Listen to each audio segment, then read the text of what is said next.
Malayalam big boss season 7 winner എന്തുകൊണ്ട് അനീഷ് ആകണം? അനീഷും മറ്റ് കണ്ടസ്റ്റന്റ്സും തമ്മിലുള്ള വ്യത്യാസം എന്താണ്? അനീഷ് ആരെയും അവിഹിതം പറഞ്ഞ് മാനസികമായി തളർത്തിയിട്ടില്ല, വ്യക്തിഹത്യ നടത്തിയിട്ടില്ല, ഒരാളോടും ദേഷ്യം വെച്ച് പുലർത്തി പെരുമാറിയിട്ടില്ല, കൂട്ടം കൂടിയിരുന്ന് പരദൂഷണം പറഞ്ഞിട്ടില്ല, മത്സരാർത്ഥികളെ മോശമാക്കി ചിത്രീകരിച്ച് കോണ്ടന്റ് ഉണ്ടാക്കി കൊടുത്തിട്ടില്ല, നിരവധി ടാസ്കുകൾ ജയിച്ചിട്ടുണ്ട്, ക്യാപ്റ്റൻ ആയിട്ടുണ്ട്. എന്തിന് തന്നോട് അടിയുണ്ടാക്കിയവരോട് പോലും അവർ ഒറ്റയ്ക്കാകുമ്പോൾ ഒപ്പം പോയിരുന്ന് സമാധാനിപ്പിച്ചിട്ടുണ്ട്.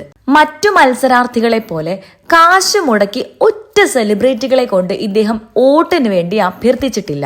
സാധാരണക്കാരുടെ പ്രതിനിധിയായി കയറി ജനമനസ്സുകളിൽ ഇടം പിടിച്ചതല്ലാതെ ആരുടെയും വെറുപ്പ് ഇതുവരെ സമ്പാദിച്ചിട്ടില്ല. ഇദ്ദേഹം തന്നെയല്ലേ യഥാർത്ഥ വിജയിയാകേണ്ടത്? അല്ലാതെ ലക്ഷങ്ങൾ മുടക്കി സകല സെലിബ്രിറ്റികളെയും കൊണ്ട് വോട്ട് അഭ്യർത്ഥിച്ച് ഒരു ടാസ്ക് പോലും വിജയിക്കാതെ കപ്പടിക്കുന്നതാണോ കേമം? പ്രേക്ഷകരാണ് ഇതിന് ഉത്തരം പറയേണ്ടത്. കോമണറായി വന്ന ഒറ്റയാൻ അനീഷ് ഇത്രയും ദിവസം ഗ്രൂപ്പ് ഇല്ലാതെ ഒറ്റയ്ക്ക് കളിച്ചു. അയാൾ നിലപാടുകളിൽ ഉറച്ചു നിന്നു. ആരോടായാലും പറയാനുള്ളത് മുഖത്ത് നോക്കി ചങ്കൂറ്റത്തോടെ പറയും. ആരുടെയും ലൈഫ് വെച്ച് ഗെയിം കളിച്ചിട്ടില്ല. സിമ്പതി വോട്ട് കിട്ടാൻ കരച്ചിൽ നാടകം നടത്തിയിട്ടില്ല. ഗ്രൂപ്പായി എല്ലാവരും അറ്റാക്ക് ചെയ്തപ്പോഴും തളർന്നില്ല. ഒറ്റയ്ക്ക് നേരിട്ടു.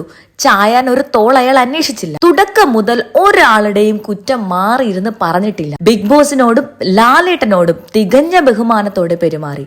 ഇത്രയൊക്കെ ക്വാളിറ്റി മതി ഈ BB മെറ്റീരിയൽ ആയ അനീഷിന് ജയിക്കാൻ. The real BB material Aneesh.